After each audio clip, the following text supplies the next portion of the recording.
Yo les postes, bienvenue dans cette nouvelle vidéo. Le Mercato ouvre ses portes officiellement en France ce soir à minuit. La partie peut commencer. Nono est avec nous, salut Nono.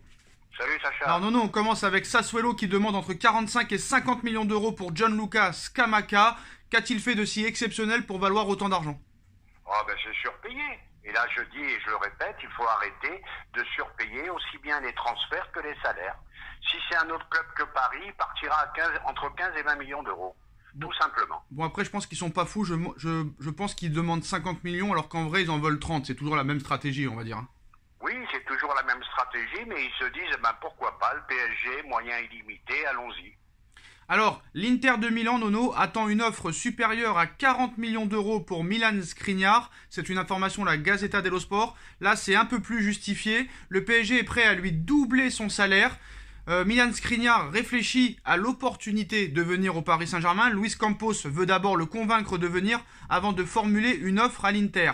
Honnêtement, 40 millions d'euros, c'est justifié, c'est beaucoup plus justifié que Scamacca, parce que Milan Skriniar a déjà prouvé au haut niveau, que ce soit en Ligue des Champions ou en Serie A, avec le titre l'année dernière, qui vaut beaucoup plus que Scamacca. Mais quand même, commencer à déjà doubler les salaires, pour moi, c'est pas une bonne chose.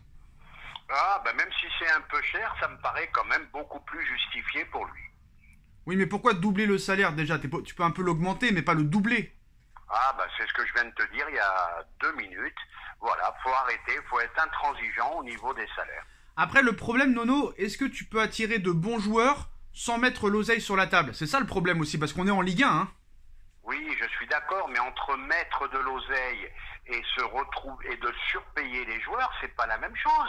Regarde ce qui nous arrive, tous ces mecs à 600, 700 000, 800 000 euros par mois, eh ben ils veulent plus partir. Voilà notre problème. Bon, moi une offre à 40 millions d'euros, Nono, tu seras d'accord avec moi, c'est justifié, c'est pas trop cher, mais lui doubler son salaire, pour moi ça pose déjà un problème parce qu'on recommence les mêmes erreurs. C'est ça le problème.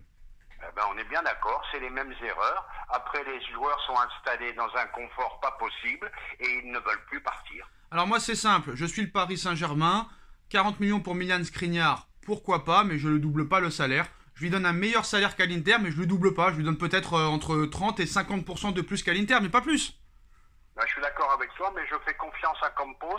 Je crois qu'il est beaucoup plus intransigeant au niveau de tout ça que Leonardo. Bah je sais pas, vu qu'ils sont prêts à lui doubler son salaire. Bref, Nasser Al-Khelaifi... Entre ce qu'ils disent et la réalité, on sait pas. Hein. Nasser Al-Khelaifi est rentré à Paris ce mercredi, indique Foot Mercato. Le dossier du coach pourrait s'accélérer dans les prochaines heures, voire les prochains jours, selon l'équipe.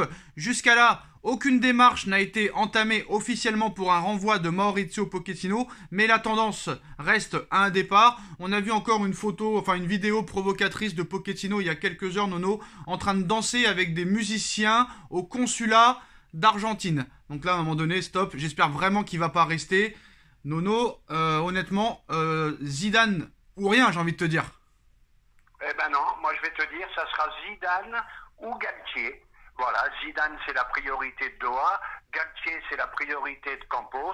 Quant à Pochettino, n'en parlons plus, ça devient de la pure rigolade. Mais alors c'est quoi? Il joue à quoi Pochettino en montrant des photos de lui devant la piscine en montrant ses pieds? Là il fait une danse avec des musiciens, mais le gars c'est quoi? Ça veut quoi? Il veut quoi? Sacha, malgré tout, il a le droit d'être en vacances. Non, dis-moi, cherche-moi un autre entraîneur qui fait ça. Ça n'existe pas. J'ai jamais vu ça. Oui.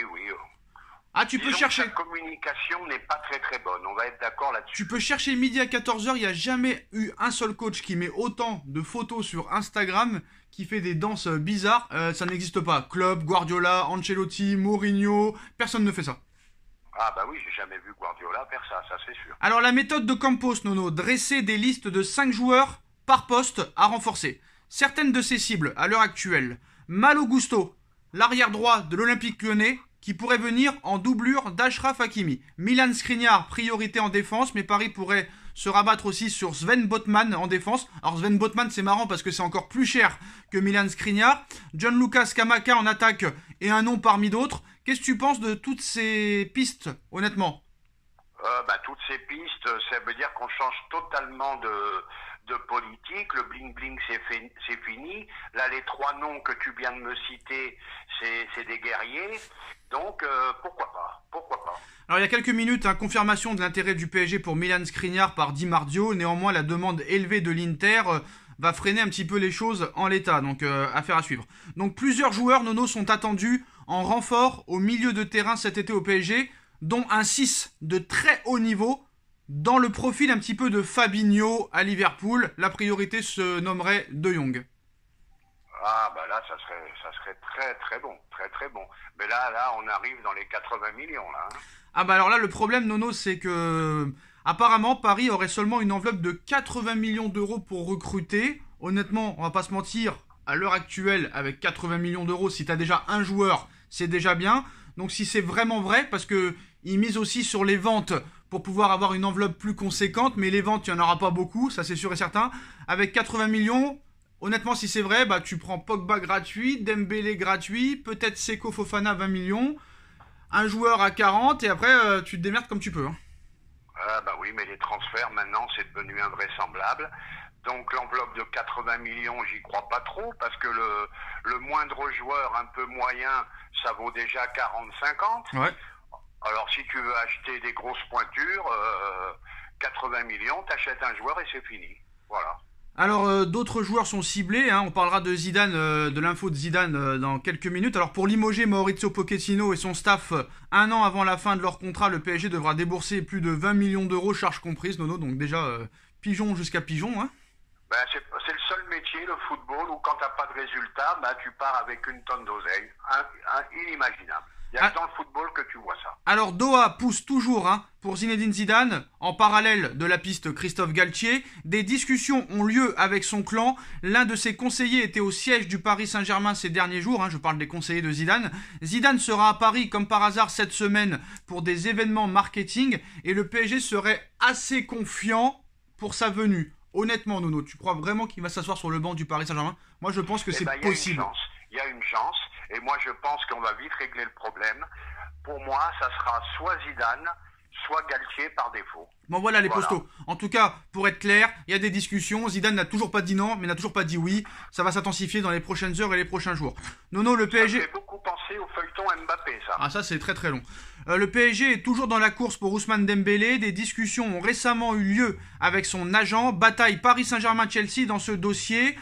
Plusieurs proches du Paris Saint-Germain se disent confiants quant à l'arrivée d'Ousmane Dembélé. Est-ce que tu penses que Dembélé ira à Chelsea ou au Paris Saint-Germain? Très clairement. Je pense que le PSG a toutes ses chances dans ce dossier. Et ce serait une bonne pioche pour le PSG? Moi, bon, je sais qu'on n'est pas trop d'accord tous les deux. Un Dembélé à 100%, très très gros renfort. Oui, mais à l'arrivée, on veut que tous les joueurs soient à 100%. Hein. Bref. Ça, c'est toujours pareil. Tu connais le problème de Dembélé. Hein. Sur sa fin de saison au Barça, il continue dans la même lignée. C'est un très bon renfort. Alors Nono, une chose que je comprends pas, hein, pas de volonté aux dernières nouvelles de miser sur Arnaud Kalimuendo dans les prochains mois. Nice, Rennes et Lyon sont intéressés par Arnaud Kalimuendo. Lens a aussi envie de le conserver. Bon, ils en veulent pas, je ne sais pas pourquoi, parce qu'il a fait 2 très bonnes saisons au Racing Club de Lens. Mais bon, si tu veux peut-être vendre, c'est peut-être le moment de le vendre. Et je pense qu'il faut le vendre à un gros prix, minimum 20 millions d'euros. Ben, Kalimuendo, 20 millions, Diallo... Kalimuendo. Pardon, excusez-moi pour la prononciation. À 20 millions, c'est bien vendu. Tu vends Diallo 20 millions, t'en vends encore 2-3 autres, et tu peux recruter encore plus facilement. Bah non, tu penses que tu parles de ça comme si c'était facile de les vendre. Déjà, si t'en vends 1 ou 2, ce sera déjà pas mal. Diallo a ouvert la porte, hein. Oui, mais voilà, il faut déjà trouver preneur, c'est pas sûr, parce qu'il joue jamais le gars, hein. Faut pas oublier. Ça, c'est sûr. Il joue jamais le gars, toujours blessé. Je sais même pas s'il a enchaîné 3 matchs d'affilée avec le PSG depuis 3 ans. Je sais même pas. Eh oui. Alors, Et à Dortmund, il faisait la saison entière. Incroyable. Aucune offre pour Levin Kurzawa en l'état actuel des choses. Le profil de Lovro Mayer du Stade Rennais plaît beaucoup à Luis Campos. S'il y a une offre du Paris Saint-Germain, il est sûr que le joueur aimerait beaucoup signer à Paris. Seko Fofana plaît aussi beaucoup à Campos. Il était déjà ciblé par Leonardo. L'intérêt date d'il y a plusieurs mois. Honnêtement, Lovro Mayer, Seko Fofana, là c'est vraiment des battants parce que Lovro Mayer, je l'ai vu contre la France vraiment pas mal, très bonne saison, un profil un peu à la Luka Modric, Seko Fofana aussi très beau, très bon. Moi je préfère des joueurs comme ça plutôt qu'un Paul Pogba par exemple, tu vois. Ah bah on est d'accord, moi un Seko Fofana, j'hésite, faut y aller à 100%. Moi Nono, Pogba j'en veux pas, voilà, moi je le dis même gratuitement, j'en veux pas. Voilà. Moi non plus j'en veux pas. J'en veux pas. Équipe de France ou pas. J'ai beau dire le Pogba de l'équipe de France je le veux, mais le Pogba de l'équipe de France, ça dure 2 mois dans la saison. Non. Non merci, j'en veux Voilà. pas. En tout cas, peut-être qu'ils iront quand même dessus, mais bon, voilà, moi j'en veux pas. Donc voilà les dernières informations. Il y a aussi Lucas Paqueta qui souhaiterait partir de l'Olympique Lyonnais. Lyon espère vendre le milieu brésilien pour 60 millions d'euros. C'était une piste à l'époque de Leonardo, mais cette piste maintenant n'est plus réellement d'actualité. Donc 60 millions pour Lucas Paqueta, ça me paraît aussi très très cher. Ah non, non, Paqueta non plus, j'en veux pas. On n'a pas besoin encore d'un... On a besoin de guerriers. En technicien, on a ce qu'il faut. Donc voilà les... Non, t'as ce qu'il faut, oui. Bof. Au milieu de terrain, non, pas vraiment. Hein. Ah bah, quand t'as Léo, quand il y a Verratti... Non mais on t'as parle quand de même milieu de des gens terrain, qui là, on tapent parle de au milieu de ballon, terrain. quand On même. parle de vrai milieu de terrain, là. Bah voilà. Bah voilà quoi, c'est pas un milieu de terrain, c'est pas un attaquant, Lucas Paqueta. Et Paqueta, c'est un milieu, on va dire quoi? On va dire que c'est un Non. milieu attaquant, quoi. Non, c'est un profil à la Javier Pastore, quoi. Voilà. Qui peut Oui, jouer tout très à fait, bas. t'as bien parlé, c'est un Pastore en puissance. Et ben voilà les dernières infos de ces dernières heures, les postos. Dites-nous en commentaire ce que vous en pensez. On like, on partage, on commente, on s'abonne. On vous tiendra au courant au fil de la journée s'il y a des nouvelles infos. Dites-nous en commentaire. On remercie Nono d'avoir été là et on se retrouve très vite pour une nouvelle vidéo. Tchuss. Tchuss, Sacha.